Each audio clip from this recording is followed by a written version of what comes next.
और मैं कहता हूँ सर माइंस की रॉयल्टी आपके मिल जाए, पूरी यूपी जोन के जितने रोड है सारे बन जाएंगे, पूरी यूपी के अंदर जितने BHQ अस्पताल है वो अपने पैसों से चलेंगे। इसलिए ये खजाने उन लोगों ने आपसे छीन कर, कोई मुल्तान लेके गया हुआ है, मुल्तान का वडेरा बैठा हुआ है, कोई जो चरसदा का वडेरा बैठा हुआ है, कोई लाहौर का बैठा हुआ है, कोई फैसलाबाद का बैठा हुआ है। ये आपका हक है, आपको हक मिलेगा।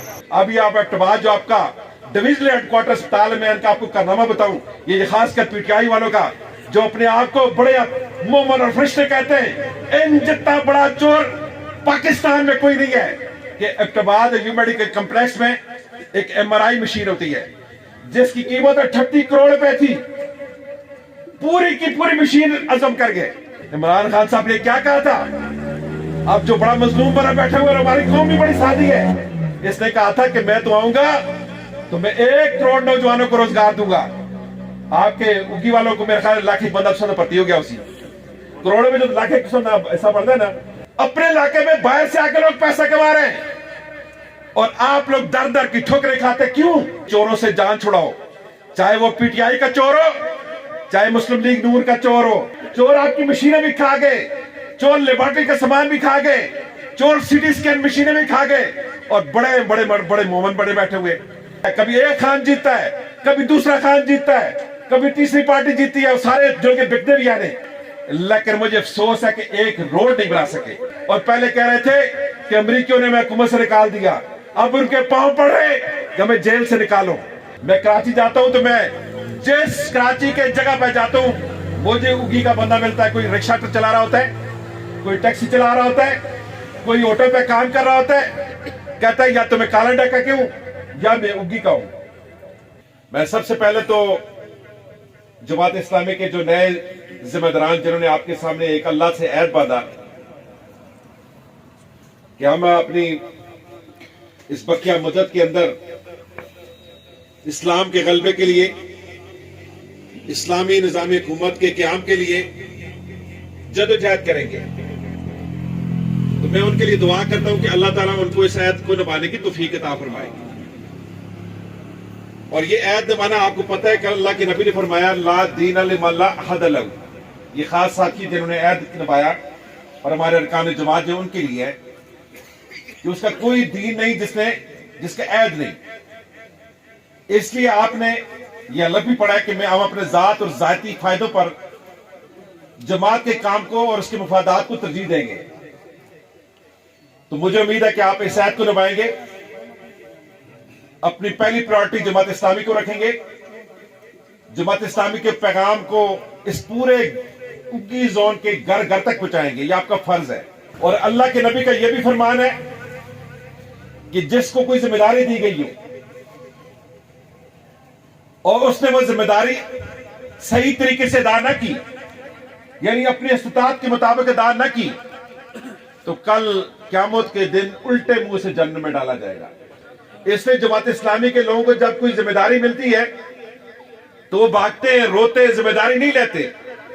बाकी पार्टियों वाले तो जश्न मनाते हैं, बाकी पार्टियों वाले तो मिठाई तकसीम करते हैं, उनके घरों में जश्न होता है, लेकिन जमात इस्लामी के लोग बाखुदा रोते हैं, परेशान होते हैं। इसलिए परेशान होते हैं कि एक तो उनके ऊपर अपने जिस्म की जिम्मेदारी है।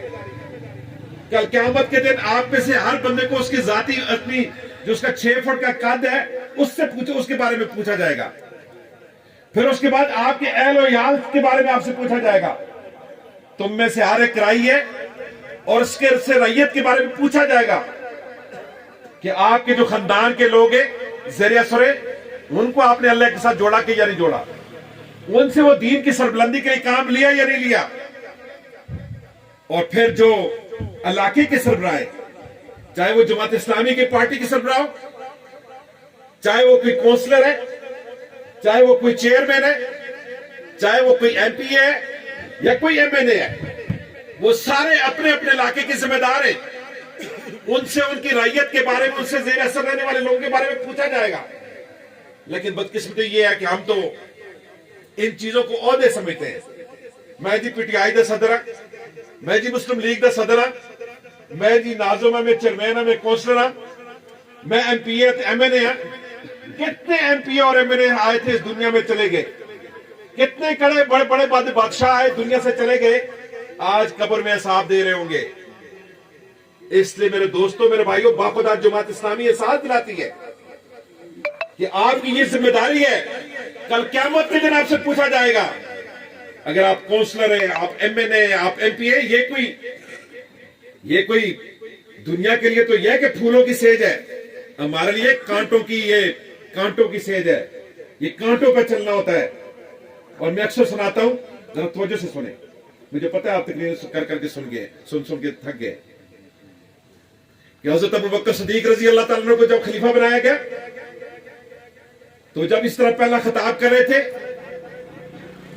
तो वो एक सामने दरख्त पे कौवा बैठा हुआ था या कोई परिंदा बैठा हुआ था। तो उन्होंने मुखातिब करते हुए कहा कि काश मैं कौवा होता, इंसान ना होता। कवे, कल तुझसे क़यामत के दिन पूछा नहीं जाएगा, मुझसे पूछा जाएगा। मैं कैसे आपके सामने पूरी जितनी मेरी ये रैयत है उसके बारे में कैसे जवाब नहीं करूंगा। और कहते हैं हज़रत उमर फारूक रज़ी अल्लाह ताला अन्हु जब खलीफा मुकर्रर हुए, तो वो भी जब खिताब कर रहे थे पहला खिताब, तो जमीन से एक लकड़ी का तिनका उठाया और कहा कि काश में ये तिनका होता, इंसान ना होता। उमर, कल क़यामत के दिन इस तिनके से नहीं पूछा जाएगा, तुझसे पूछा जाएगा। इसलिए मेरे दोस्तों, ये जिम्मेदारियां जो समझने वाले लोग होते हैं, जो खौफ खुदा रखने वाले लोग होते हैं, उनके लिए बोझ होता है। उनको फिर रात को नींद नहीं आती। मैं कराची जाता हूं तो मैं जिस कराची के जगह पे जाता हूं, मुझे उगी का बंदा मिलता है। कोई रिक्शा चला रहा होता है, कोई टैक्सी चला रहा होता है, कोई ऑटो पे काम कर रहा होता है, कहता है या तो मैं काला डका के हूं या मैं उगी का हूं। अपने इलाके में बाहर से आकर लोग पैसा कमा रहे हैं और आप लोग दर दर की ठोकरें खाते क्यों?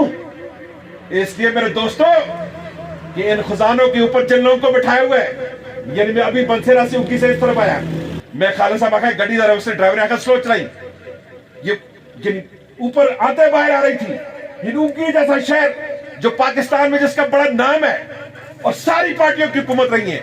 30 साल मुस्लिम लीग ने हुकूमत की है, पीपल्स पार्टी की ने हुकूमत की है, और पिछले 12-13 साल से पीटीआई वाले बैठे हुए हैं। वज़ीर आज़म साहब को भी यहां से इलेक्शन लड़वाते हैं, कभी नवाज शरीफ जाता है, जीता है, कभी एक खान जीतता है, कभी दूसरा खान जीतता है, कभी तीसरी पार्टी जीती है, और सारे जुड़ के बिकते भी आने। लेकिन मुझे अफसोस है कि एक रोड नहीं बना सके। मैं कहता हूं इन पीटीआई वालों से, तुम्हें शर्म आनी चाहिए। तुम्हें जो नौजवानों ने अंधा वोट दिया है और तुम पिछले 12 साल से इधर बैठे हुए सुबह केपीके में, और तुम एक रोड नहीं बना सकते उगी वाला। अभी तो मैंने सिर्फ एक रोड देखा है जो मेन रोड है, लेकिन अगर मैं पहाड़ों में चला जाऊंगा तो क्या हालत होगी। मेरे साथी एहसन निशा भाई बात कर रहे थे कि स्कूल में टीचर नहीं है, बता रहे थे अस्पतालों में डॉक्टर नहीं है, सड़कें नहीं है, बल्दियात को फंड नहीं मिलता।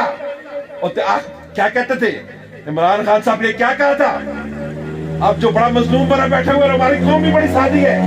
इसने कहा था कि मैं तो आऊंगा तो मैं 1 करोड़ नौजवानों को रोजगार दूंगा। आपके उगी वालों को मेरे ख्याल लाख एक बंदा भर्ती हो गया, उसी करोड़ों में जो लाख ऐसा बढ़ता है ना, 20,000 भर्ती हो गए उसने कहा था मैं 50 लाख घर बनाऊंगा।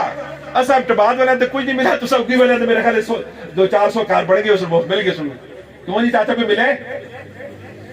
ये झूठे लोग हैं, झूठे। ये न तरक्याती काम करते हैं, ना नौजवानों के लिए रोजगार का बंदोबस्त करते हैं, ना एजुकेशन को ठीक कर सके, ना हेल्थ को नहीं ठीक कर सके। और पहले ये कहते थे मेरे दोस्तों, ये कहते थे मदीना की इस्लामी रियासत, मदीना के इस्लामी रियासत के नाम पर आए, कौम को बेवकूफ बनाया। मेरे नौजवान सोशल मीडिया की वजह से इनके बेवकूफ बन गए, और ये जिस मदीना के लिए इस्लामी रियासत बनाएंगे जो झूठे हैं और जो कल अमेरिका को गालियां दे रहे थे, आज वो ट्रंप के बूट चाट रहे हैं, ट्रंप से भीख मांग रहे हैं, अमेरिकी सदर से भीख मांग रहे हैं। और पहले कह रहे थे कि अमेरिकियों ने मैं हुकूमत से निकाल दिया, अब उनके पांव पड़ रहे कि हमें जेल से निकालो। तो ऐसे लोग जब मेरे दोस्तों इक़्तिदार में आएंगे तो फिर उगी की सड़कें तो वीरान होंगी ना। ऐसे लोगों को आप वोट दोगे तो फिर आपके नौजवान दर दर ठोके खाएंगे, फिर कराची में रिक्शा ही चलाएंगे। ऐसे लोगों को वोट दोगे तो फिर आपकी माइंस के पैसा उनके जेबों में जाएगा।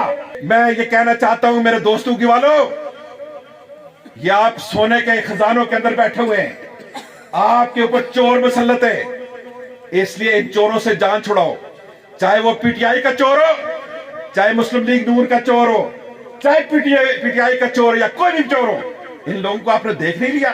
यानी बार बार फिर आजमाते, और मोमन जो है वो कभी 2 दफा आजमाया जाता है। इसलिए मेरे दोस्तों, जमात इस्लामी बाखुदा इन जालिमों से आपको छुड़ाना चाहती है। जमात इस्लामी इन माइंस से कमीशन लेने वालों का जान छुड़ाना चाहती है।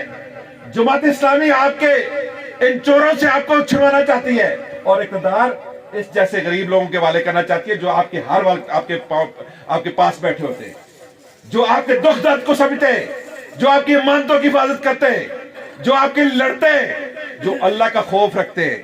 इसलिए बाखुदा मेरे दोस्तों, जमात इस्लामी आएगी तो जमात इस्लामी आएगी सूदी निजाम का खात्मा करेगी।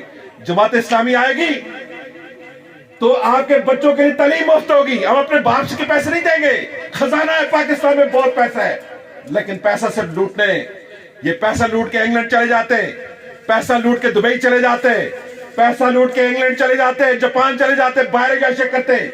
आपका पैसा लूट के जमात इस्लामी उनका पैसा वापस आप पे लाएगी, और खौफ खुदा रखने वाले लोग आएंगे, सूदी निजाम खत्म होगा तो ये सारे काम होंगे।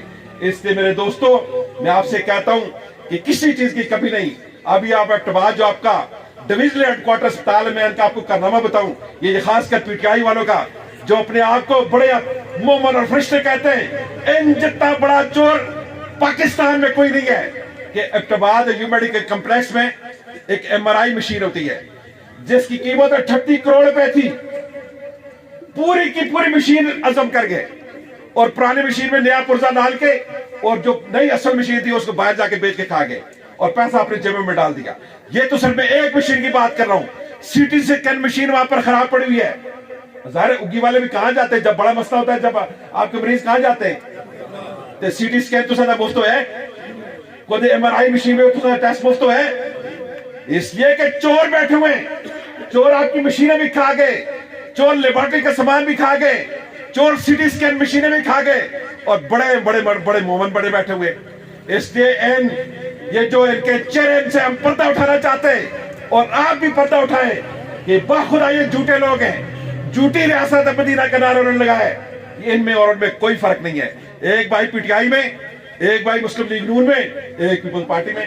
कभी ये पीटीआई में होते हैं, कभी ये नून में होते हैं, कभी पीपल्स पार्टी में होते हैं। और मैं अक्सर कहता हूं, तो ये गधा होता है ना, गधा, गधे के ऊपर जो थड़ा तब्दील होता है, बाकी नीचे वही गधे होते हैं। थड़ा समझ नहीं होते, गधे के खोते नहीं पैदा होता है, तो खोते तो थड़ा तब्दील कर कोई फर्क पैदा है, नया घर थड़ा पा सकते तो कोई फर्क पैदा है, कुछ फर्क नहीं पड़ता।